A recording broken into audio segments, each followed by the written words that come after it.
ഇത് കണ്ട, ഒരു പേ ഔട്ടല്ല, രണ്ടല്ല, മൂന്നല്ല, 4 പേ ഔട്ട്. ഒരു പ്രാവശ്യം ചെയ്ത് ശരിയായില്ല, രണ്ടാമതും ചെയ്തു, അതും ശരിയല്ല, മൂന്നാമതും ചെയ്തു, അതും ശരിയല്ല, നാലാമതും ചെയ്തു, അതും ശരിയായില്ല.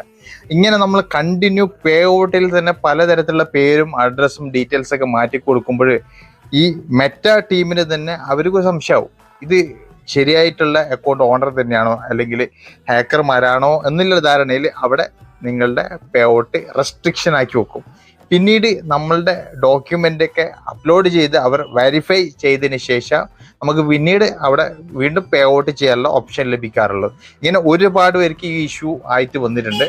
അപ്പോൾ നിങ്ങൾക്ക് 1 or 2 പ്രാവശ്യമോ ചെയ്തിട്ട് നിങ്ങൾക്ക് ക്ലിയർ ആയില്ല എന്നുണ്ടെങ്കിൽ അറിയുന്നവരെ കൊണ്ട് ചെയ്യിപ്പിക്കുക, മനസ്സിലായി? അല്ലെങ്കിൽ ശരിക്കും അറിഞ്ഞതിന് ശേഷം ഇതിനെ കുറിച്ചിട്ട് ശരിക്കും പഠിച്ചതിന് ശേഷം നിങ്ങൾ ചെയ്യാൻ വേണ്ടി ശ്രമിക്കുക.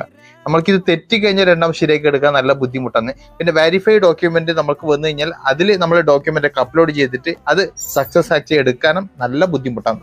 അത് നമ്മൾക്ക് അറിയുന്നത് കൊണ്ടാണ് ഞാൻ നിങ്ങളോട് ഷെയർ ചെയ്യുന്നത്. അറിയുന്നുണ്ടെങ്കിൽ മാത്രം ഇതിൽ കളിക്കുക, അല്ലെങ്കിൽ നമ്മൾ കൂടുതൽ സമയം ഇതിനു വേണ്ടിയിട്ട് പിന്നാലെ പോയിട്ട് ഇല്ലതും ഇല്ലാതാക്കരുത്. ഓക്കെ.